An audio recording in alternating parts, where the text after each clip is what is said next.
November 19. புனித Rafale கலினோஸ்கி. Lithuania நாட்டில் வில்னோ பகுதியில் வாழ்ந்த ஆண்ட்ரூ கலினோஸ்கி ஜோசப்பின் பொலான்ஸ்கா பெற்றோருக்கு கிபி 1835 பிறந்தார். ரஃபேல் கலினோஸ்கி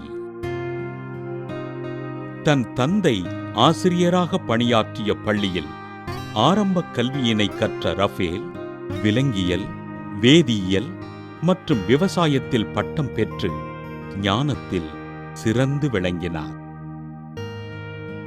கிபி 1853 ரஷ்ய இராணுவத்தில் சேர்ந்த இவர் தன் திறமை மற்றும் அறிவு புலமையினால் லெப்டினன்டாகவும் இராணுவ தளபதியாகவும் பதவி உயர்வு பெற்று தன் பணிகளை நேர்த்தியோடு செய்தார். கிபி 1864 இராணுவத்திலிருந்து விலகி மக்களின் நலனுக்காக பணிகளை செய்த ரஃபேல் இராணுவத்தினரால் கைது செய்யப்பட்டு சிறையில் அடைக்கப்பட 10 ஆண்டுகள் உப்புச் சுரங்கத்தில் கைதியாக பணிகளை செய்தார்.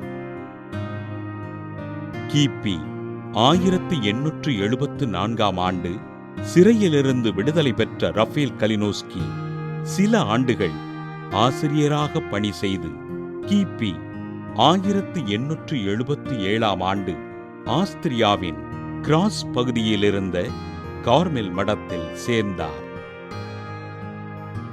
கிபி 1882 ஜனவரி 15 குருத்துவ அருட்பொழிவு பெற்ற ரஃபேல் செர்னா என்ற இடத்திலிருந்த கார்மெல் மடத்தின் தலைவராக நியமனம் செய்யப்பட்டார்.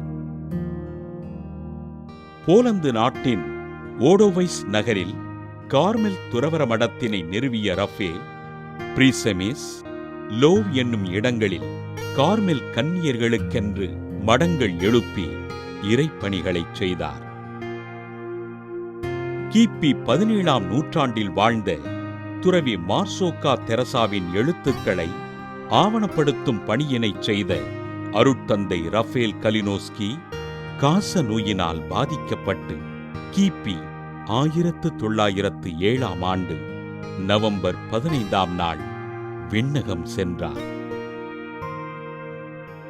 மக்களின் நலனுக்காக சொல்லொண்ணா துன்பங்களை அனுபவித்து ஆண்டவரின் பணிகளைச் செய்த அருட்தந்தை ரஃபேல் கலினோஸ்கியினை திருத்தந்தை 2ஆம் ஜான் பால் 1991 நவம்பர் 17 புனிதராக உயர்த்தினார்.